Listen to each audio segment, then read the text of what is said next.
Queridos, temos como tema desse ano para nós, experimente ser transformado. Experimente ser transformado. Porque transformação é vida.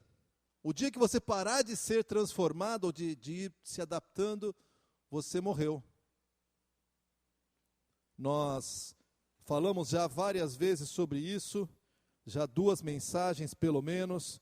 No dia 23, no nosso culto da visão, nós falamos sobre a ideia de transformação de Romanos 12, 2. No último culto, o Ed nos falou sobre sacrifício vivo. O que significa dar a sua vida em sacrifício vivo? Por que dar a sua... O que é um sacrifício vivo? Isso também está na internet, se você quiser olhar. Hoje à noite nós vamos ver sobre renovação da mente. E na semana que vem, se Deus permitir, vamos ver sobre o que significa boa, agradável e perfeita vontade de Deus. Eu vou primeiro pedir que você abra a sua Bíblia, se você tem uma aí contigo. E eu vou ler novamente Romanos 12, 2, que é o versículo... Alguém já me sugeriu isso, eu não parei para avaliar, mas é um versículo que nós precisamos ter marcado no nosso coração, diria até mais, decorar o versículo. Não é tão difícil, é um versículo só, e ele é tão cheio de verdades e tão profundo, que eu acho que ele tem que estar escrito no espelho, no seu banheiro, no painel do seu carro, no seu pano de fundo aquela tela de fundo do seu computador. Eu não sei, mas a gente precisa compreender isso. Romanos 12, 2 diz assim: não se amoldem ao padrão deste mundo, mas transformem-se pela renovação da sua mente, para que sejam capazes de experimentar e comprovar a boa, agradável e perfeita vontade de Deus. Nós estudamos já no primeiro dia a ideia de moldado ou transformado, e eu dei um exemplo aqui de um costume que eu acho que já não existe mais na China, mas existiu por muitos anos, de você deformar o pé das mulheres.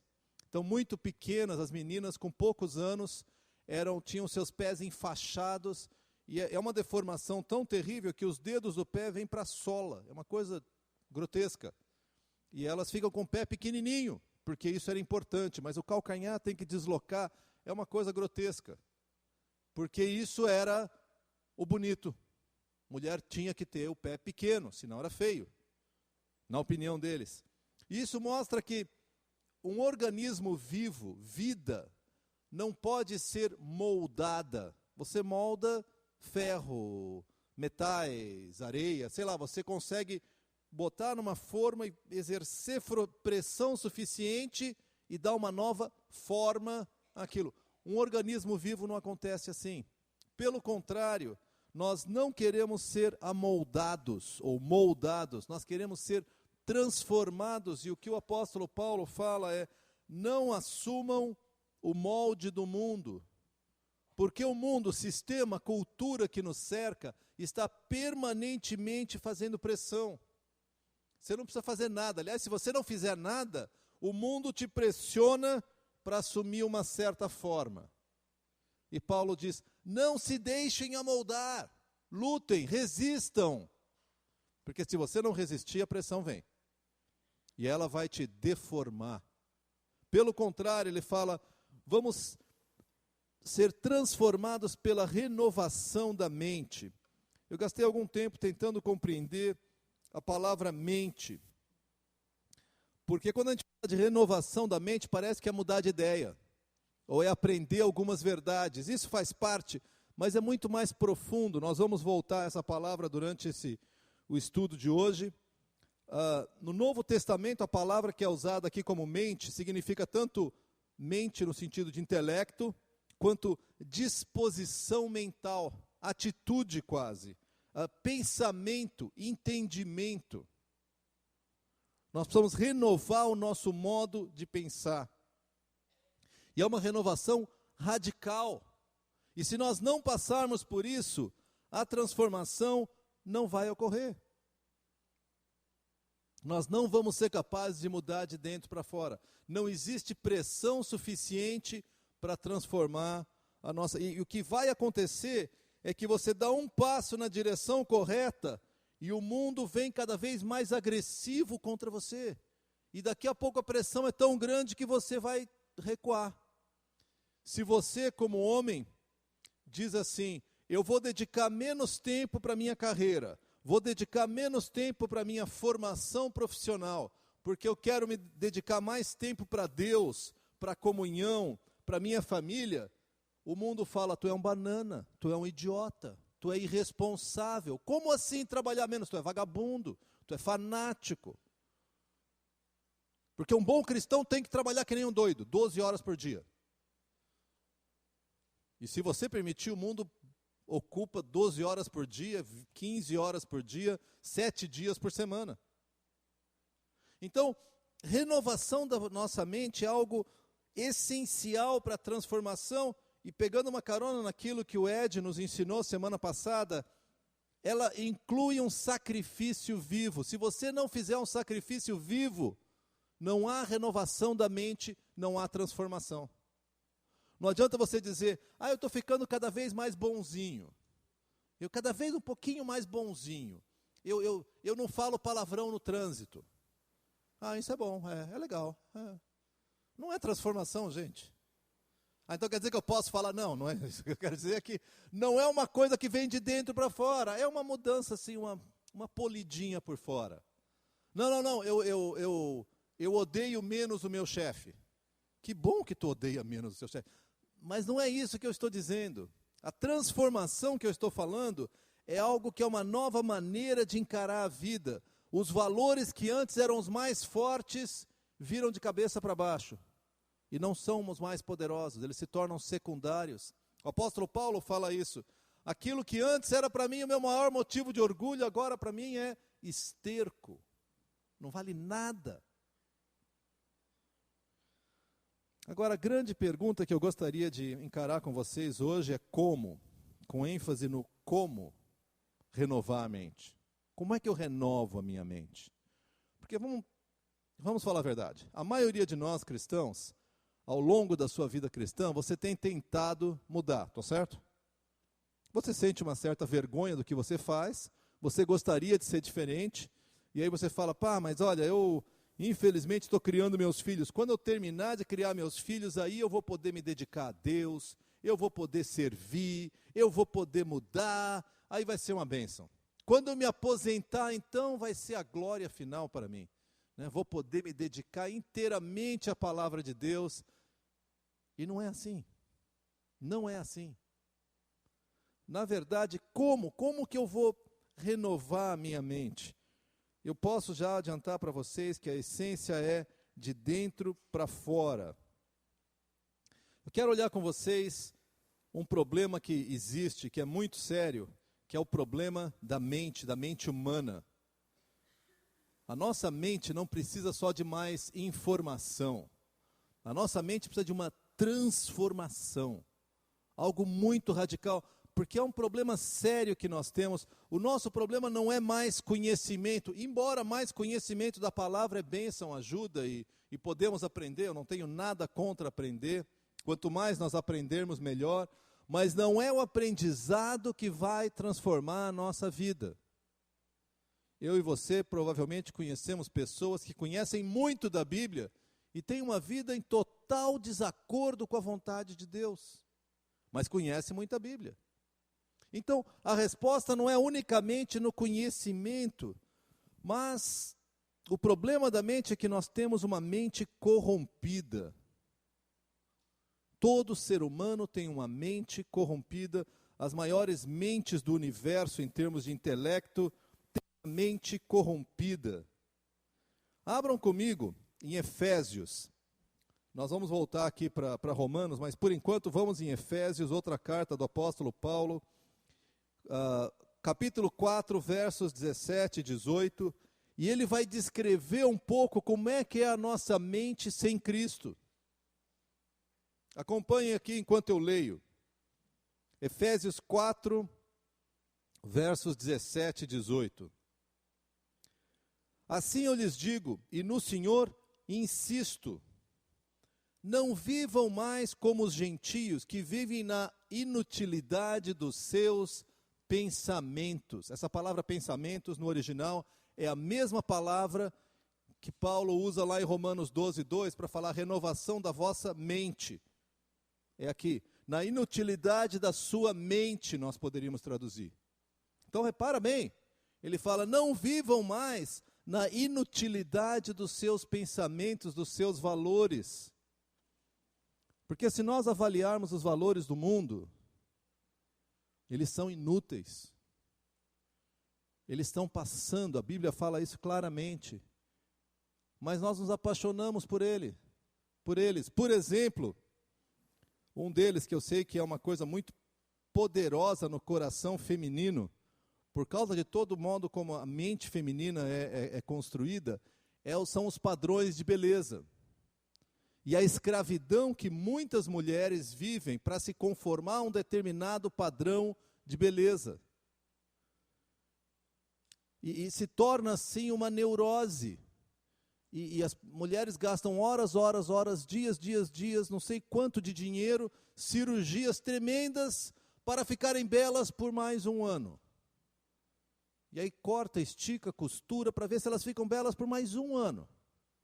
E elas fazem horas e horas de academia para ver se elas ficam mais um ano. E elas sabem que estão chegando mais mulheres, meninas que estão amadurecendo e são lindas. E elas estão perdidas. Elas estão correndo contra uma batalha que elas já perderam. Então eu vou relaxar, vou andar que nem uma bruxa velha. Não. Não é isso que eu estou dizendo. O que eu estou dizendo, muito objetivamente, gente, é o seguinte. O padrão do mundo, ele é doentio. Ele é doentio. Ele é louco. Só doido segue aquele padrão. O padrão do mundo não é equilíbrio, é desequilíbrio. E a gente vai comprando isso. O padrão do mundo é que você faz uma faculdade, depois você faz um MBA, depois você faz uma pós-graduação. Claro que até aí você já tem pelo menos mais um idioma, se possível 2.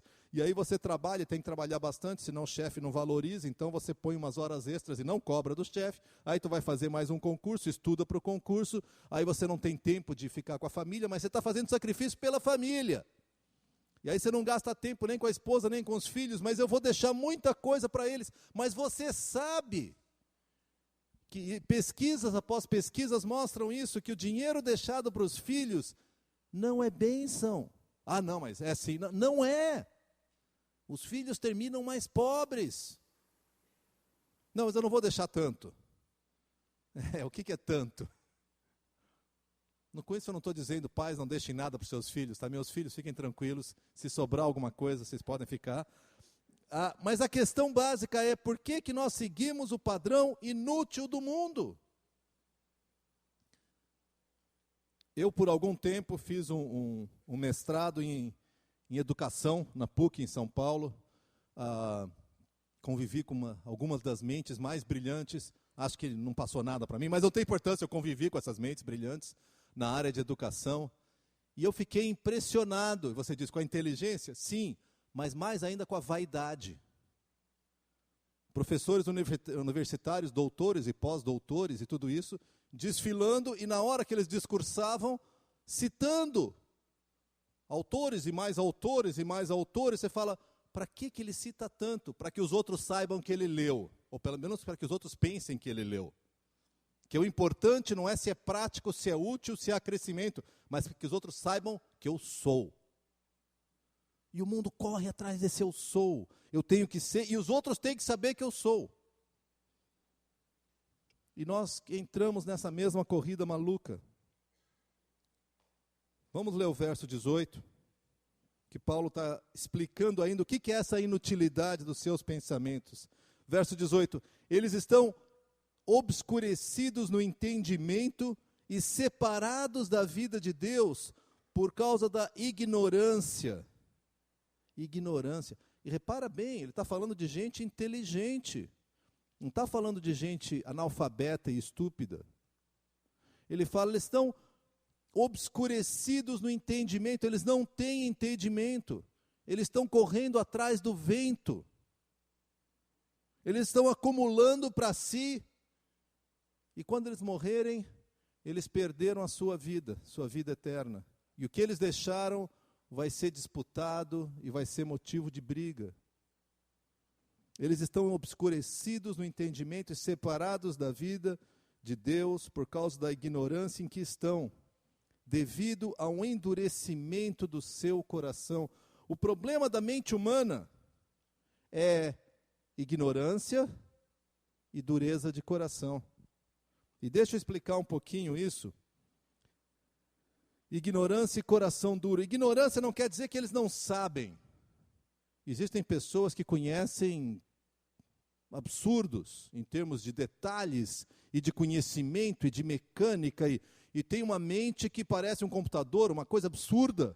São pessoas inteligentíssimas. Então, quando Paulo está falando de ignorância aqui, ele não está falando de falta de informação, mas ele está falando de uma outra atividade.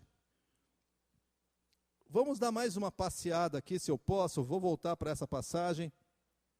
Olha comigo de novo em Romanos. E eu estou pulando de um capítulo, de um livro para outro, especialmente porque eu quero que a gente entenda o que significa renovação da mente. Romanos capítulo 1. Romanos capítulo 1, Paulo está falando sobre a ira de Deus. E fala, olha, a ira de Deus vai se revelar sobre algumas pessoas. Deus vai estar irado com essas pessoas. Mas Deus não é um Deus de amor? Deus é um Deus de amor. Mas Ele vai estar irado com essas pessoas. Por quê? Capítulo 1, verso 18. Portanto, a ira de Deus é revelada dos céus contra toda impiedade e injustiça. De quem?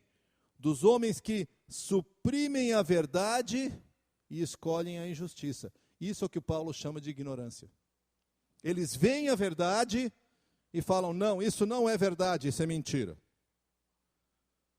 O problema da mente humana é que ela não reconhece verdade quando vê. Ela chama de mentira. Isso é sério.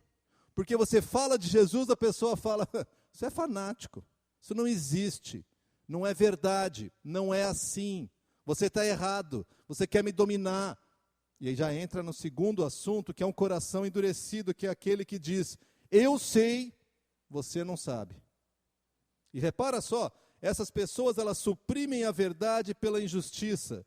Se você olhar no verso 25, Paulo diz, eles trocaram a verdade de Deus pela mentira.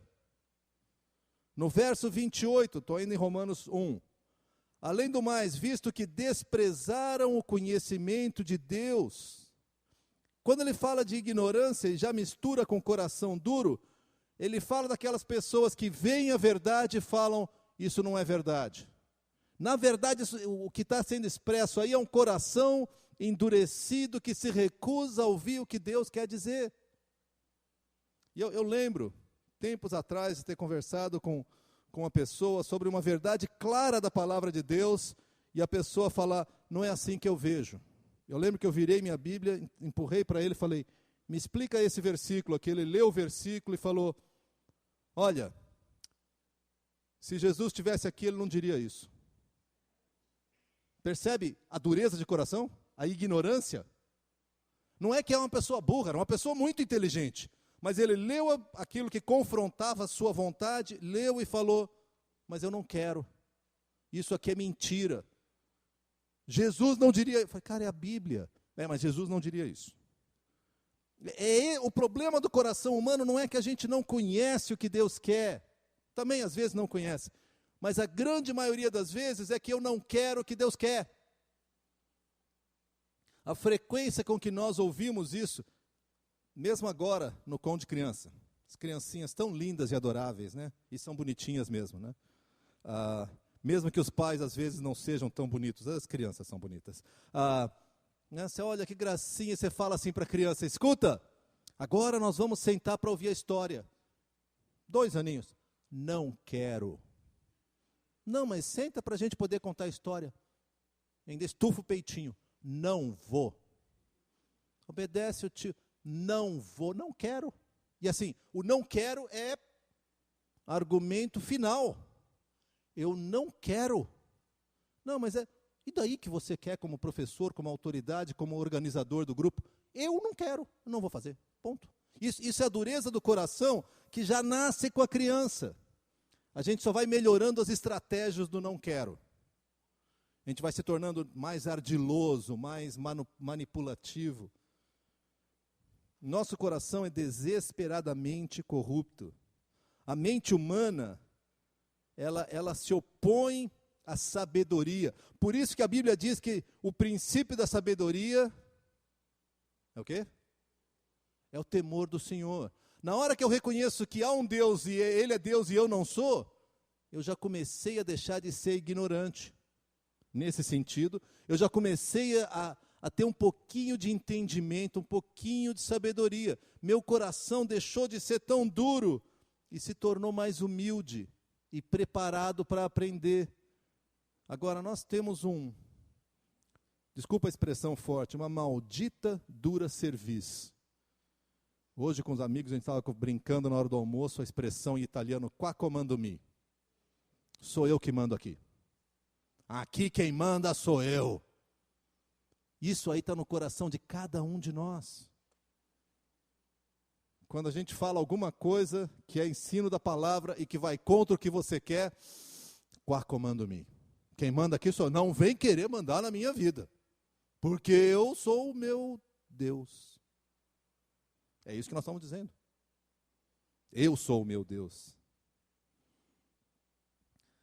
Vamos olhar mais uma passagem de Paulo. Estamos ainda tentando entender como é que a gente muda essa nossa mente. 2 Coríntios, capítulo 3, versos de 12 a 18. 2 Coríntios 3, de 12 a 18. Enquanto você acha aí, deixa eu te explicar. Paulo está explicando sobre o seu ministério. E ele faz uma analogia, ele faz uma ilustração com uma situação que aconteceu com Moisés. Moisés, quando subiu no monte para receber a lei de Deus, ele teve uma conversa quase cara a cara com Deus. E quando ele voltou, o brilho no rosto dele era tão intenso que ele colocou um véu sobre o rosto, porque o povo não conseguia lidar com a santidade que havia refletida no rosto de Moisés. Não era Moisés que brilhava. Moisés só refletia a intimidade que ele teve com Deus e a santidade de Deus. E o povo falou, põe um véu, Moisés, que a gente não está aguentando. Então, olha só. 2 Coríntios, capítulo 3, a partir do verso 12. 3:12. Portanto, visto que temos tal esperança, mostramos muita confiança. Não somos como Moisés, que colocava um véu sobre a face, para que os israelitas não contemplassem o resplendor que se desvanecia, porque aquele brilho que Moisés tinha, pouco a pouco foi se apagando. E aparentemente Moisés continuou com o véu, mesmo depois que o brilho apagou. Porque o pessoal falava, puxa, olha como ele é espiritual. Verso 14. Verso 13. Não somos como Moisés, que colocava um véu sobre a face para que os israelitas não contemplassem o resplendor que se desvanecia. 14. Na verdade, a mente deles se fechou, pois até hoje o mesmo véu permanece quando é lida a antiga aliança. Não foi retirado, porque é somente em Cristo que ele é removido. 15. De fato, até o dia de hoje, quando Moisés é lido, um véu cobre os seus corações. Deixa eu parar aqui um pouquinho. O que Paulo está dizendo é que, para os judeus, algo cega o entendimento deles da verdade de Jesus.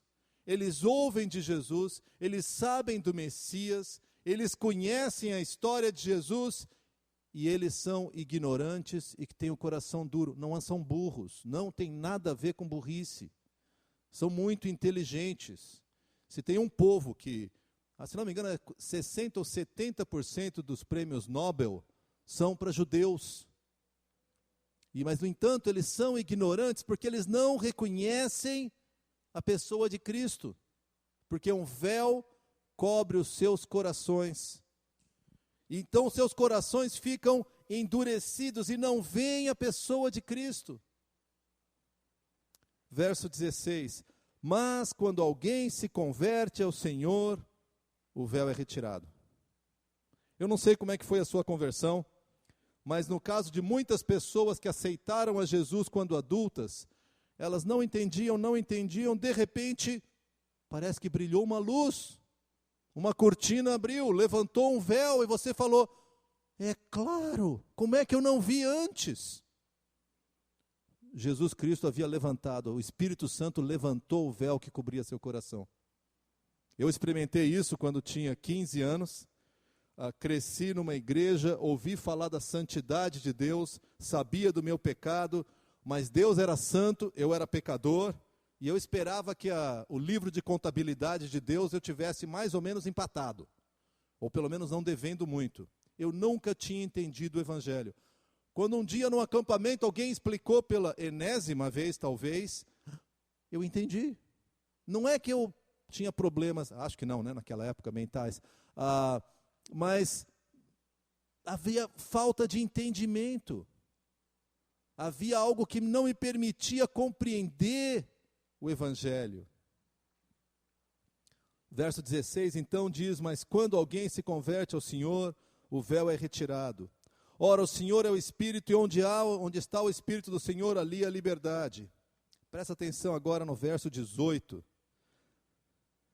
Todos nós, que com a face descoberta contemplamos a glória do Senhor, segundo a sua imagem, estamos sendo transformados com glória cada vez maior, ou de glória em glória, a qual vem do Senhor, que é o Espírito Santo. Eu creio que o verso 18 nos dá uma chave para compreender transformação. Primeira chave, que talvez seja a principal delas, é nós que aceitamos a Jesus, o véu nos foi tirado e nós contemplamos a glória do Senhor. Essa frase, contemplamos a glória do Senhor, parece coisa de mosteiro, o monge que fica tendo uma visão e de repente ele contempla a glória do Senhor. Deixa eu trazer isso para o dia a dia. Deixa eu trazer isso para a Avenida Assis Brasil, segunda-feira, às 8 horas da manhã, quando o trânsito está totalmente parado e você já está atrasado. O que significa contemplar a glória do Senhor? A ideia de contemplar, eu tive pensando, a melhor ilustração é quando o rapaz se apaixona pela guria. Eu acho que é a melhor ilustração, tá? Não que isso aconteça com os nossos rapazes, estou falando de outros rapazes por aí, tá? Um rapaz apaixonado, ele não pega, olha para a guria assim, já é bonita. É. Se ele faz isso, ele não está apaixonado. O guri apaixonado, ele olha para a guria e ele para. Sabe quando aquelas cenas de filme que o mundo parou e ele fica assim extasiado, ele nem respira direito, por isso que falta oxigênio no cérebro. Daí ele começa a babar no canto da boca, porque ela é linda demais, ela é tudo, ela é maravilhosa, tudo bem, ela só tem 2 dentes, mas um bate em cima do outro, é lindo. Estou brincando. O que eu quero dizer é, contemplar a glória do Senhor não é dizer, puxa Deus, tu é legal, hein? Tá, Deus é legal. Contemplar a glória do Senhor é você parar e vir a conhecer o Senhor Jesus, se apaixonar pelo... eu já aceitei a Jesus, que bom que tu aceitou. Quem sabe se tu aceitou mesmo o véu foi tirado. Agora vamos começar a crescer, porque repara o que ele diz. Todos nós que temos a face descoberta, contemplamos a glória do Senhor e segundo a sua imagem estamos sendo transformados. Como é que eu sou transformado? Na medida que eu contemplo a glória do Senhor. O que é contemplar a glória do Senhor? É conhecer o Senhor Jesus, é conhecer o coração de Jesus, é conhecer os propósitos de Jesus, é parar e compreender a dor de Jesus, o que Ele sofreu por ti, o que Ele sofreu por mim, os propósitos dEle, é poder confiar que no meio dos espinhos, do vale da sombra da morte, Ele está aqui do meu lado. É poder acreditar que mesmo que eu não veja, eu posso estender a mão e falar, Senhor, estou segurando na tua mão.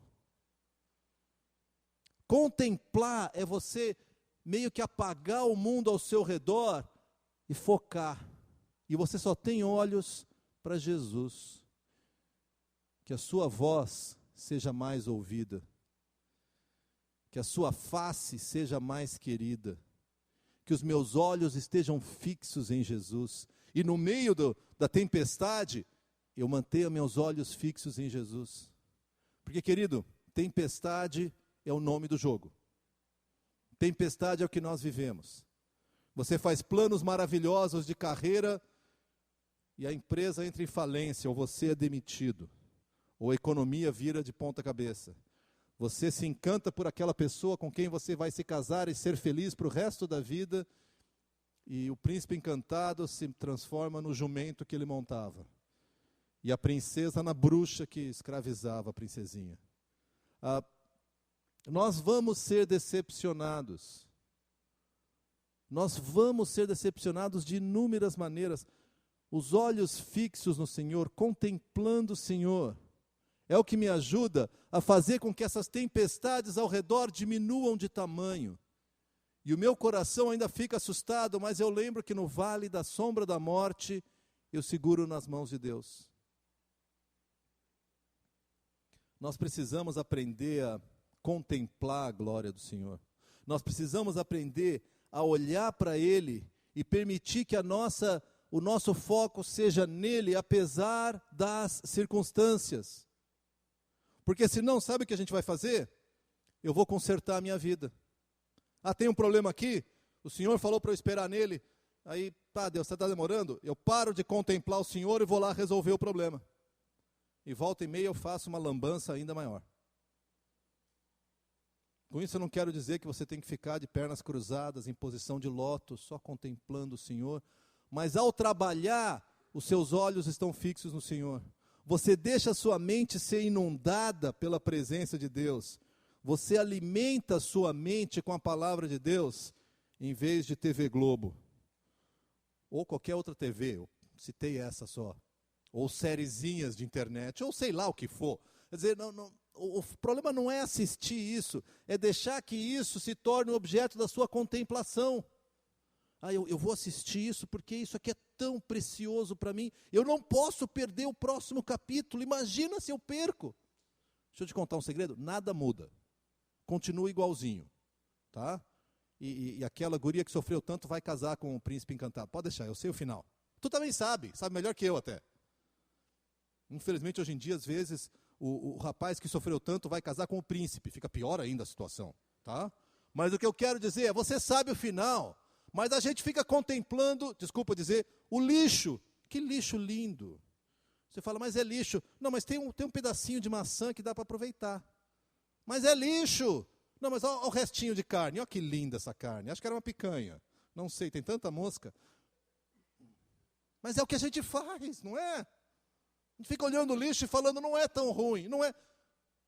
Você quer ser transformado? Eu quero. Você quer?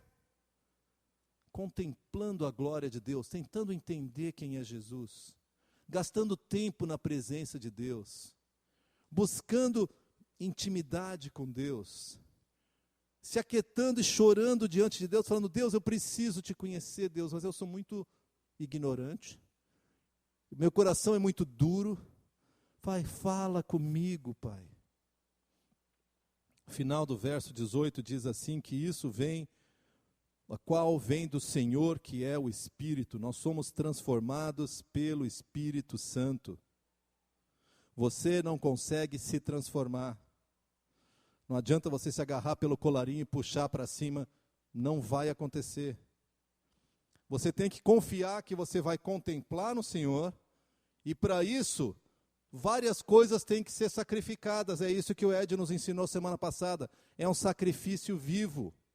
Você fala, isso aqui que era tão precioso, não tem tanta importância. Isso aqui que era tão querido, isso é secundário. Por quê? Por causa da pessoa a quem eu amo.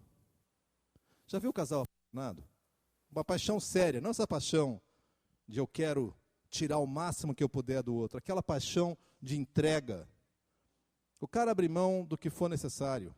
Abre mão de dormir, abre mão dos estudos muitas vezes, abre mão de preferências. A guria odeia futebol, mas fala, eu adoro futebol. Né?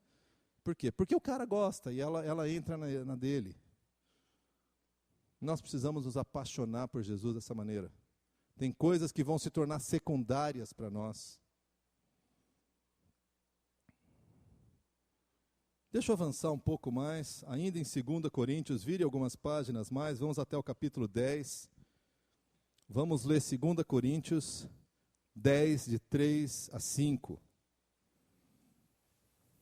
Porque quando lá em 2 Coríntios 3, Paulo diz que essa transformação vem pelo Espírito Santo, eu ainda preciso entender como haver essa renovação da minha mente.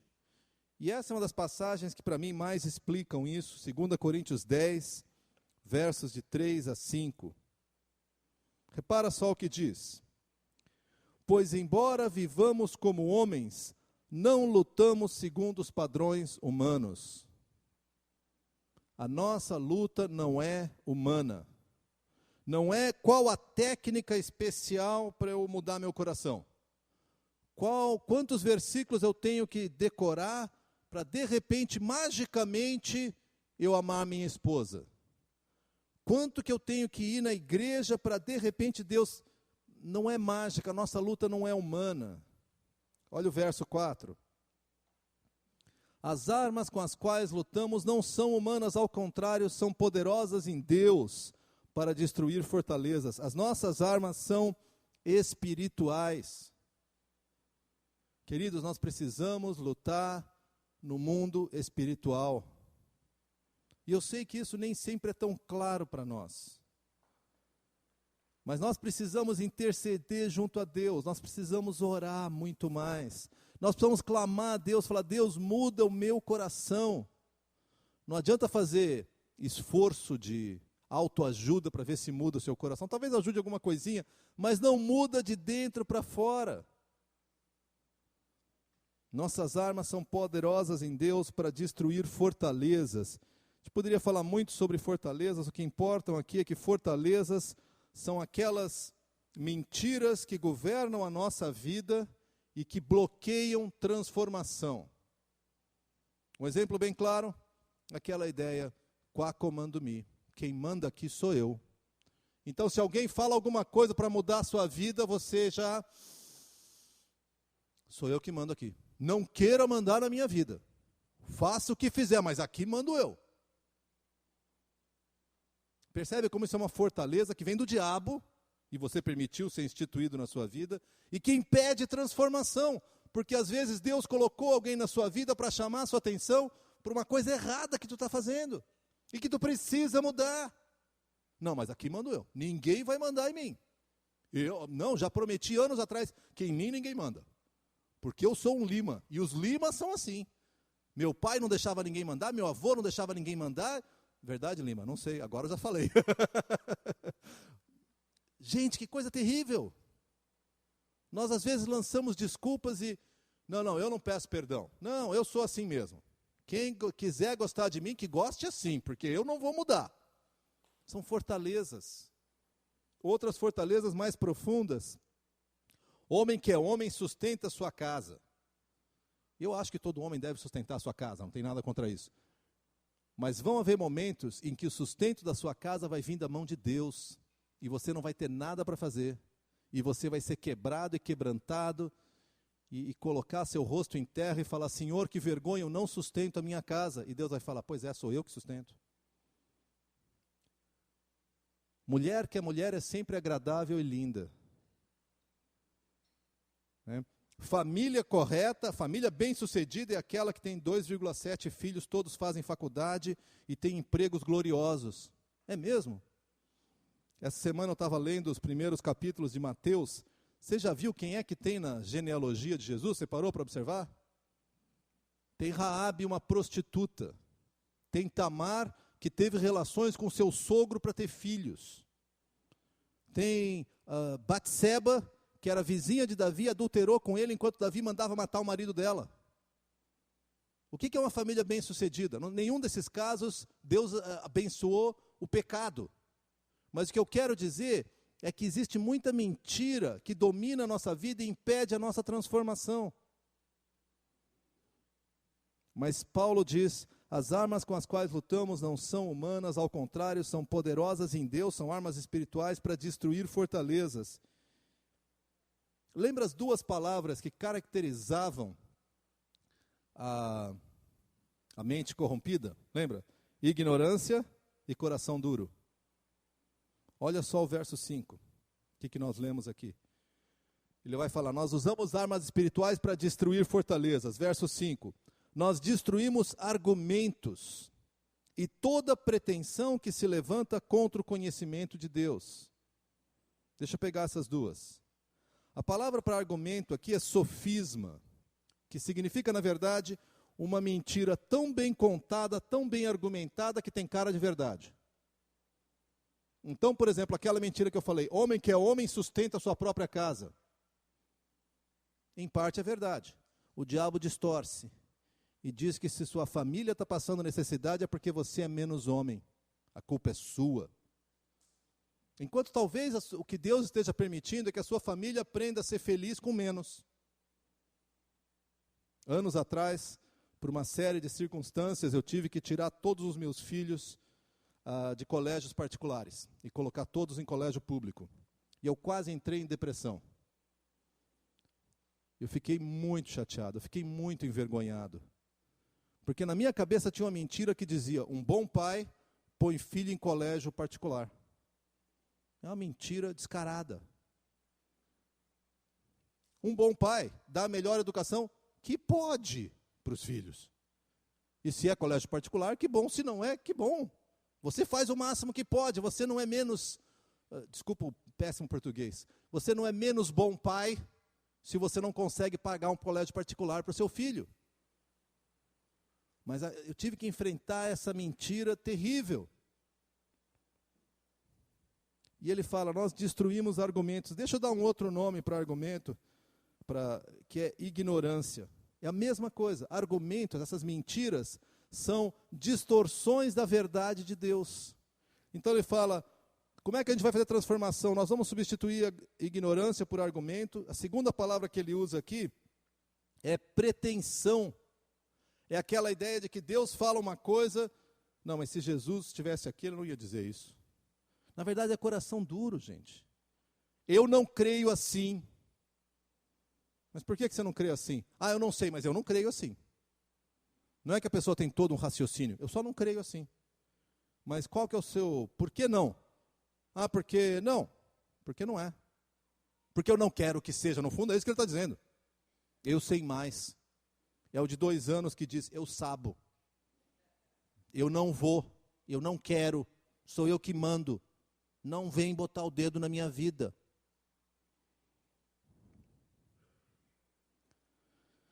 Coração duro ou pretensão. Nossas armas são espirituais para tirar essas mentiras da nossa vida. E para isso nós precisamos destruir argumentos, que são essas mentiras, e precisamos destruir o orgulho que nos impede de aprender o que Deus tem para ensinar. Eu quero propor aqui 2 receitas. Como é que eu enfrento argumentos? Eu enfrento com verdade espiritual. Confronta mentiras na tua vida com a verdade do que a Bíblia diz. De repente Deus está falando para ti, perdoa aquela pessoa, e você está gastando horas e horas explicando para Deus por que você não deve perdoar. Porque Ele não merece. Porque esse cara é safado, ele fez de propósito. Porque não, se eu perdoar, ele vai continuar fazendo, por isso que eu não perdoo. E você está gastando um tempo terrível na sua mente. E aí você fala, Senhor, transforma o meu coração. Por que o Senhor não transforma, Senhor? Porque você acredita em mentira. Porque você não se submete à verdade espiritual. E como é que eu vou conhecer verdade espiritual? Aqui tem uma maneira. Não é a única, mas tem uma maneira. Lendo a Bíblia toda. Segundo, faça cursos. Além dos cursos que o Roger mencionou, amanhã à noite nós recomeçamos o nosso curso, que nós estamos chamando de Convicções Cristãs. Na verdade, é o curso de teologia sistemática que nós demos no segundo semestre, e estamos continuando agora. Acho que ainda tem algumas vagas. Se você tiver interesse, liga para a secretaria para se inscrever. Esse é um curso longo. São, se não me engano, 11 encontros, segunda-feira à noite. Nós vamos olhar várias verdades sobre a Bíblia, verdades espirituais que impactam a minha vida e a sua vida. Verdades espirituais que confrontam aquilo que eu creio, porque eu creio. E eu espero que todos os nossos cursos e todo o nosso ensino faça isso. Como é que eu enfrento essa pretensão, esse orgulho? A palavra é quebrantamento, mas eu vou usar uma outra expressão aqui, que é humildade espiritual. Humildade. Aceitar que pessoas te instruam. Como nós precisamos disso, e como é triste ver pessoas caminhando para um caminho de destruição, e pessoas falam, não vai por aí, não, deixa que minha vida cuido eu, ele está caminhando, não vai por aí, não, mas eu sei, eu vou andar, ninguém andou por aí, mas eu vou ser o primeiro, não dá, não tem caminho, eu vou dar um jeito. Eu devo dizer com tristeza, que muitas vezes eu vejo casais fazendo isso. Casais que se recusam a procurar ajuda, ou quando vem procurar ajuda é porque já está tudo destruído, mas eles falam, a gente vai dar um jeito. Algum tempo atrás veio um casal dizer para mim, Daniel, nosso casamento não tem mais jeito, por isso que nós viemos falar contigo. E eu lembrei do pastor Daniel Reis dizendo, por que não veio me procurar quando ainda tinha jeito? Agora que não tem mais jeito, tu vem procurar? Queridos, nós precisamos ter uma atitude assim, eu não sei tudo, eu preciso aprender, e eu vou olhar ao meu redor, quem são as pessoas que eu confio, pessoas que eu vejo que têm uma vida espiritual, e eu vou me aquietar na presença deles e vou aprender deles.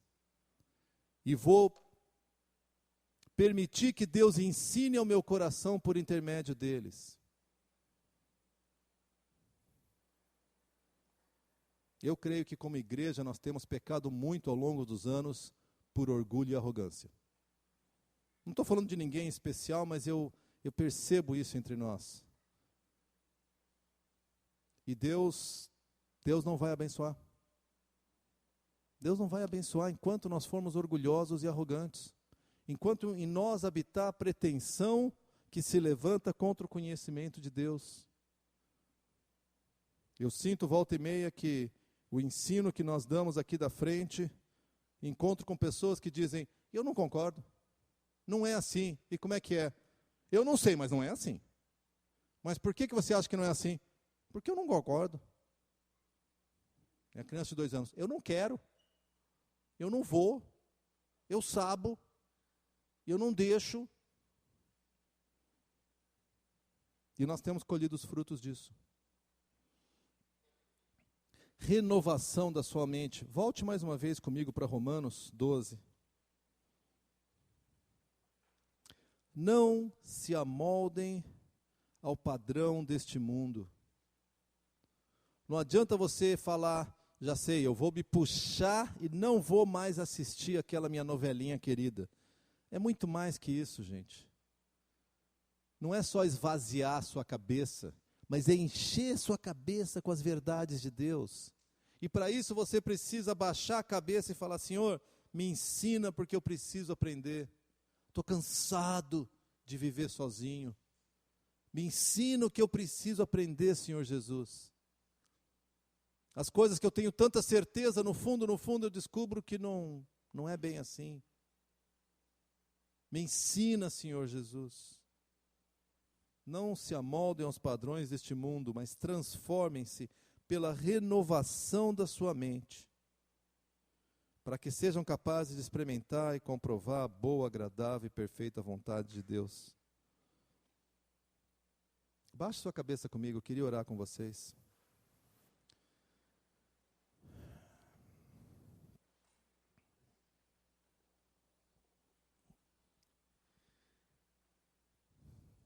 Senhor, eu quero falar da minha vida, Pai.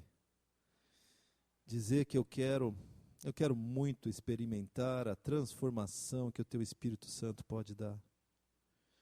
Pai, eu quero rogar pela renovação da minha mente, que o Senhor quebrante o meu coração e o coração de cada um dos meus queridos aqui, que se chamam Teus filhos.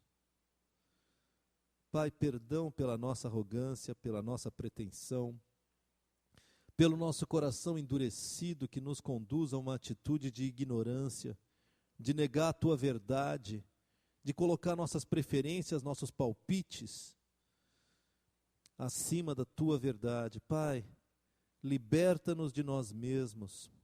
Traz o teu santo quebrantamento na nossa vida, Pai.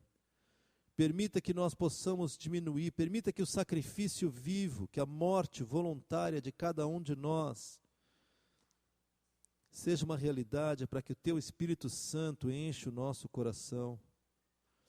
Para que, como Paulo, a gente possa dizer: já não sou mais eu quem vive, mas Cristo vive em mim.